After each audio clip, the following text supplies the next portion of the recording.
નમસ્કાર, સમાચાર સાથે હું હિના। બુલેટિનની શરૂઆત કરવી છે સુરતથી મળેલા સમાચારથી કે જ્યાં 5 બંગાળી કારીગરો લાખોનું સોનું લઈને ફરાર થઈ ગયા હોવાની વિગતો મળી રહી છે। તમામ જે કારીગર દાગીના બનાવવાનું કામ કરતા હતા। નાણાવટના જયેશ જ્વેલર્સની આ ઘટના બની છે। ટ્રેનમાં બેસીને કોલકાતા પહોંચે તે પહેલા જ પોલીસ કોલકાતા પહોંચી।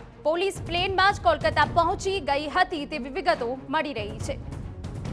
અમારા સંવાદદાતા બળદેવ વધુ વિગતે વાત કરવા જોડાયા છે। બળદેવ, શું છે આખી ઘટના અને શું વિગત?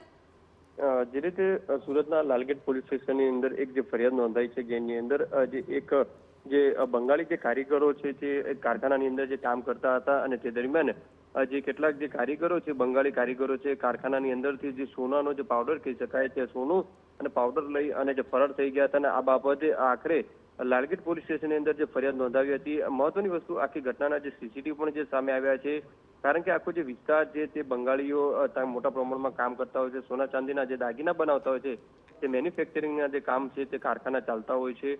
હાલમાં તો લાલગેટ પોલીસે આ બાબતે જે ગુનો નોંધીને તપાસ હાથ ધરી ત્યારે જે કારખાનામાં લાગેલા સીસીટીવીની અંદર પણ સ્પષ્ટપણે જોઈ શકાય છે કે જે કેટલાક ઈસમો છે તે દાગીના લઈ જતા નજરે પડી રહ્યા હતા। આ તમામ લોકો છે તે ટ્રેન મારફતે જે બંગાળ જવા માટે નીકળ્યા હતા તે દરમિયાન જે સુરત પોલીસ દ્વારા ફ્લાઇટ મારફતે તેમનો જે પીછો કરી અને તેમને પકડવા માટેની જે કોશિશ છે તે કરવામાં આવી છે। હાલમાં તો આ બાબતે લાલગેટ પોલીસે વધુ તપાસ હાથ ધરી છે।